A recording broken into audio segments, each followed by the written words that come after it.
I'm bored and it's the weekend, so let's talk my biggest red flags when it comes to Miss Kimberly Kardashian. Right off the bat and starting strong, we have her really consistently inconsistent image. Like, this girl's always changing. And when it comes to image, the two especially big red flags are number one, how she changes based on the partners that she's with. Say what? Oh, he dyed his hair blonde, so she had to dye her. Okay, I got it. Relaxed or seeking approval? I don't know. The blackfishing as well is just as big of a red flag as changing her image based on who she's with. You know, when she was going through her Kimberly Minaj stage. Anyway, the changing images, it feels a bit, it smacks a bit of, I don't know who I am. And I would like someone to please tell me I'm going to keep shifting my identities until I get the most desired effect from the public or someone who I want to love or, whatever. So changing images, yeah, it's not like Lady Gaga being an artist and experimenting. It's like, it feels manipulative. Now, the blackfishing in general is a whole nother, you could have a whole separate red flag on this because it's just extremely toxic and damaging, and you don't need to hear it from me. There are tons of black creators on this app who have talked it to death, and you can go and listen to them. But yeah, the blackfishing, yeah, no, that's my second big red flag for her. Now, the third one actually comes down to her manipulative and kind of immature behavior. Now, a big one for me was like seeing her let Pete get involved with Kanye and the divorce and the kids and all this kind of stuff.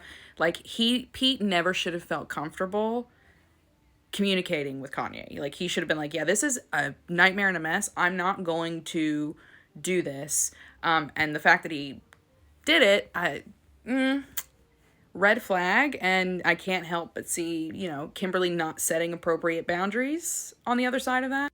And the reason that I kind of see her being manipulative behind Pete Davidson engaging in that was because we've seen her be super toxic and manipulative to her family before, right? Like, we saw her admit very proudly, bragging about it on her show about having a group chat about her sister where they talk bad about her sister with her sister's friends. Like, holy, oh my God. And we've also seen her triangulate or attempt to triangulate Kourtney's kids against her. We saw her sit in a room in her house and tell Kourtney's eldest son how terrible his mother was and how toxic she was, which is triangulation, right? Which is super, super, super, super manipulative. So we've seen Kim be willing to be a manipulative person. And for me, crazy red flag. Now, before we get into this final kind of bout of red flags, the biggest red flag for me personally when it comes to Kim Kardashian, I want to give you a little breakdown and a definition of the words that I'm about to use so that you understand what I mean and we can be on the same page. I'm going to be talking about some right-wing red flags for me. And when I say that, what I mean is someone who supports or funds right-wing groups, ideologies, and politicians, either publicly, like on social media, financially, like donations, or a combination of the two. And these create and or pass legislation that threatens the rights and well-being of minority peoples, the working class, women, and LGBTQ peoples. Okay? This is what I'm talking about when I say right-wing. This includes supporting anti-reproductive freedoms, and the funding of state and national candidates like Donald Trump. Okay? So when I use the term right-wing moving forward from this moment, this is what I'm talking about. You can come back if you're confused. All that being said, we have arrived at my last big red flag for Kim Kardashian, and it's that I think she is an undercover, not so undercover right-winger. And here are my reasons for that. You can like it or not like it. I don't really care. Number one, her relationship with Ivanka Trump, which, like, there's no denying this is a friendship. Like, I think their kids went to the Halloween party together, and there's literally an endless sea of photos of them together and articles about them together, like, for years, despite what her father did and is still trying to do. And despite her involvement, Ivanka's involvement in his campaigns, in his fraud in New York City, all of that stuff. Like, they're besties. So that for me is kind of the first piece of the puzzle in this, I suspect that she's right wing. Okay. That's the first piece. Ivanka, hold on to that because we're going to get there. Now, the second sign for me, and this is what kind of pushes me. This may not be right wing, but I definitely think that she is super, super, super conservative. Way more conservative than what she has sold to women. Miss Kimberly likes to wear a cross a lot. Like a lot. She's got a whole collection of different crosses that she likes to wear with different looks. And they go all the way from like extravagant to little simple ones, which we've just seen in a recent picture with her grandmother. She even bought one of Princess Diana's crosses. So she likes to take fashion from better women and destroy it and cheapen it, obviously.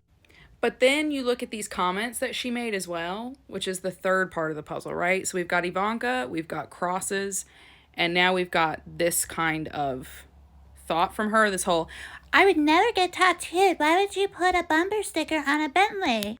It seems subtle. It seems nonchalant. She definitely thought she was clever in this moment, even though someone obviously wrote that line for her. But what it really kind of hints at is purity culture. The idea that a woman's worth is based on the purity of her body and the cleanliness of it when she presents it to her husband. You know, meat market stuff. That's definitely not the sign of any kind of liberal thinking. I don't care what she's gotten on her inside lip now. A liberal person, a truly liberal person, would never say that about a woman because they wouldn't want any women watching who do have tattoos to think less of themselves. And it's clear that Kimberly, when she made this statement, and she's made statements like this since, thinks that women without tattoos are superior to those with tattoos. So she's got a hierarchy in her mind. And again, purity culture, it's a whole red flag by itself. And last but not least, her family owning a literal church, which, ooh, has some shady stuff going on here, don't we? Like the super dodgy people who run it. Uh-oh. And we know from watching Kim for years on reality television that her apple doesn't fall far from the Kris Jenner tree. And she is a member of her mother's church. Her mother, who describes herself as a lover of Christ, and her sisters, who have been to the Hillsong Church. Everyone has their opinions, and they are absolutely right to have their opinions. But for me, personally, if I was interviewing someone to be my friend or in my friend group, I wouldn't want someone with that many red flags of right-wing conservatism around them, because I just don't want that kind of nastiness around me. And I certainly would not want to play the 6 degrees of Kevin Bacon with someone related to Donald Trump. Disgusting. Anyway, to me, it's drops of water that add up to a full glass, and I don't like the smell of it. Just like I've never liked the pile of red flags that I've seen hovering above Miss Kim Kardashian. What do you think? Let me know in the comments and follow for more.